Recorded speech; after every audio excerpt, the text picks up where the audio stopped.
Undir hælinn verður troðinn, líkt og laufblöðin smá. Við hræðumst hjarta hans og augun blá.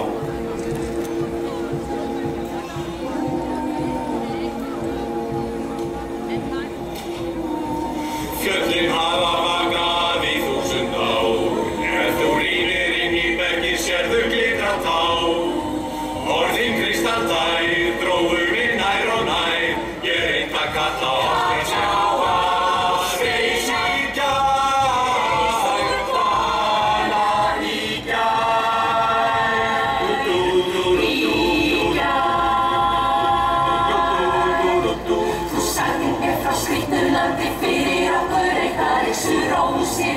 sem samt og honum betri heim. Ég hló, þú horfðir á, augun þín svartar þrár. Ég teygði mig á, streymdara, tungli, tungli.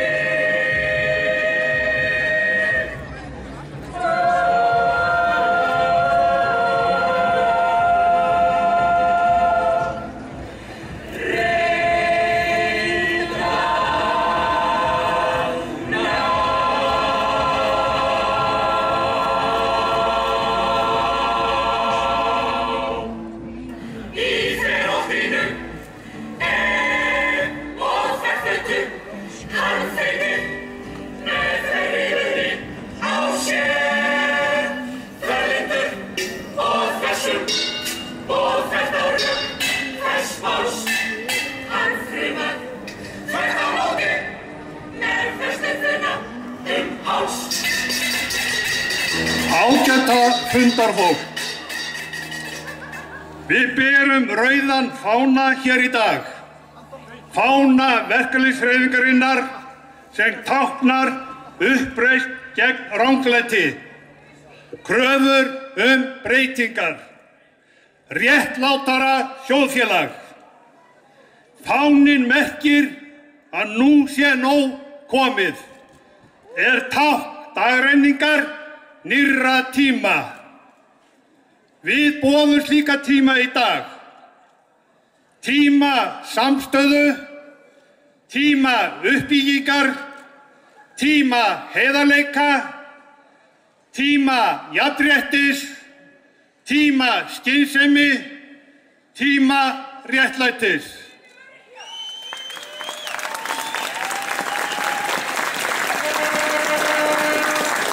En það eru blikur á lofti. Óveðurský hrannast upp við sjóndeildarhringinn. Íslensk verkalýðshreyfing og íslenskt launafólk verður því að beita afli og mætti sínum til að ná til sín réttlátari sneið af kökunni. Krafan að fólk fái borgað mannsæmandi laun fyrir vinnu sína. En hverju svara atvinnurekendur? Svarið nei. Við höfum ekki efni á þessu. Það eru ekki til peningar fyrir alla, bara suma. Þeir hafa holan hljóm. Þegar hlustað á forráðamenn ríkisstjórnarinnar ræða efnahags- og kjaramál bjart framundan. Annar stjórnmálaflokkurinn stærir sig meira að segja því að það sé ekki nema eðlilegt að almenningur geri kröfur hærri laun því svigrúmið sé fyrir hendi. En þegar til kastanna kemur svarið nei. Með atvinnurekendur í broddi fylkingar fólki með laun á bilinu 200 til 400.000 boðnar 3,5% launahækkun og íspinni í kaupbætir. Það á að vera nóg. En ekki fyrir þá sem með 3 til 6 milljónir á mánuði. Það allt annar óli. Þeir eru atvinnulífinu svo mikilvægir, það verður að halda þeim við efnið. Þeir eiga skilið háa kaupauka því annars verður þjóðfélagið þráðbeint á hausinn. Eigum við að sleppa þessum snillingum lausum aftur og taka svo við næsta hruni eins og ekkert sé? Þetta rugl eitthvað náttúrulögmál? Nei, að sjálfsögðu ekki. Það tími til kominn að almenningur á Íslandi fara að taka í taumana.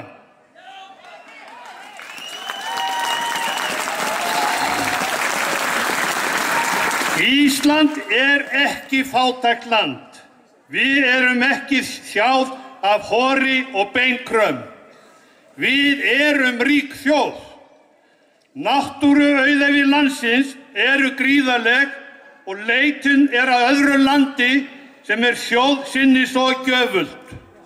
Svo ég tala nú ekki ef við miðum við fólksfjölda. Við eigum gjöful fiskimið, við búum að miklum möguleikum á raforku framleiðslu, svo ekki sé minnst á nýju auðlindina, ferðamennskuna sem byggir á náttúru okkar og víðerni. Öll þessi miklu auðæfi ætti að veita okkur, þessari 300.000 manna þjóð, fáherð lífsskilyrði og velmegun. En það öðru nær. Það maðkur í mysunni. Það skemmt epli í tunnunni. Það eru samfélagsdólgar á ferðinni.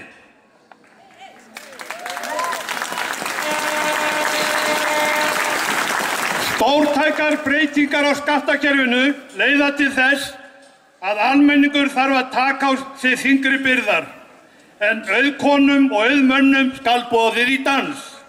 Arðurinn og rentan af sjávarútveginum lendir í vösum fárra, sem varðir eru af leiguþýi við Austurvöll. Arðurinn af stóriðjunni lendir meira og minna í höndum erlendra eigenda með hókus-pókus gjörningum.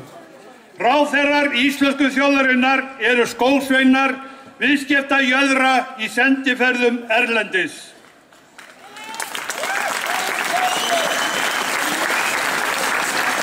Þeir lækka veiðigjöldin svo stóreignamenn megi græða meira. Þeir hækka matarskattinn svo barnafjölskyldur fái að greiða meira. Þeir þrengja að lánasjóðnum svo fátækir námsmenn geti haft það verr. Þeir hækka komugjöldin þannig að sjúkir fái að blæða. Dreifing auðsins með jöfnuði að leiðarljósi hugmyndafræði sem við virðumst vera fjarlægjast.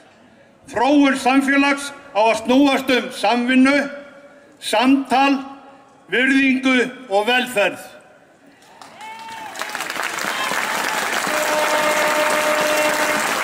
Það sem einkennir hið svokallaða norræna velferðarmódel meðal annars sterkt velferðarkerfi.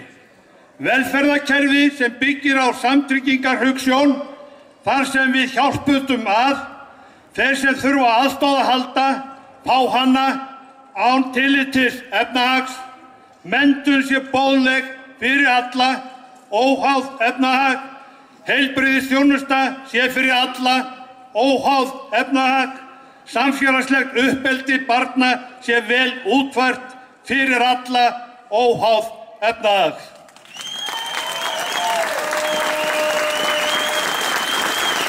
Þessi samtryggingarhugsjón á Norðurlöndum hefur skilað sér í sterkari og stöðugara samfélögum. Þvert á allar spár frjálshyggjupostulana og viðskiptaráðs þá það samfélag þar sem jöfnuður og félagshyggja í fyrirrúmi sem gefa bestu lífsgæðin.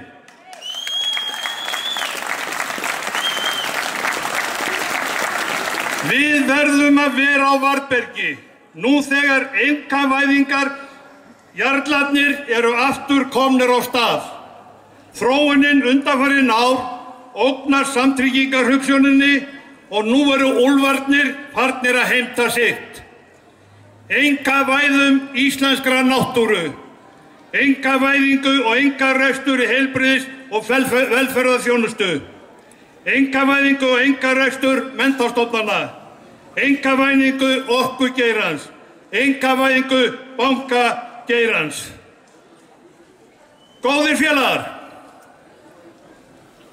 við stöndum nú á tímamótum þar sem teknar verðar afdrifaríkar ákvarðanir afdrif þjóðarinnar. Nú standa yfir einhver mestu og illvígustu átök á vinnumarkaði sem sést hafa í áratugi. Fullkomið vantraust og trúnaðarbrestur á milli aðila. Við höfum séð hvernig atvinnurekendur koma fram. Á almenna markaðinum greiða fyrirtækin milljarða arð til eigenda sinna og segja launafólki að eta það sem úti frýs. Ríkisvaldið gerir hinum ríku ríkari og rekur samningastefnu þar sem beinlínis hvatt til átaka. Það tími til kominn að launafólk sýni mátt sinn og megin. Félögum okkar í verkfallsbaráttunni óska ég velfarnaðar. Hjarta okkar slær með ykkur í dag. Stöndum saman.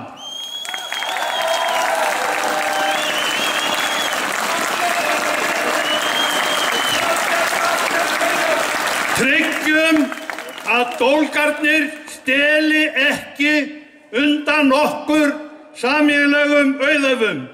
Verjum velferðarsamfélagið og gleymum því ekki að á ævikvöldi okkar viljum við gjarnan geta horft í augu barnabarnanna og sagt með reisn: Kútur litli, ég barðist fyrir þig og landið okkar allra. Til hamingjum með daginn, félagar.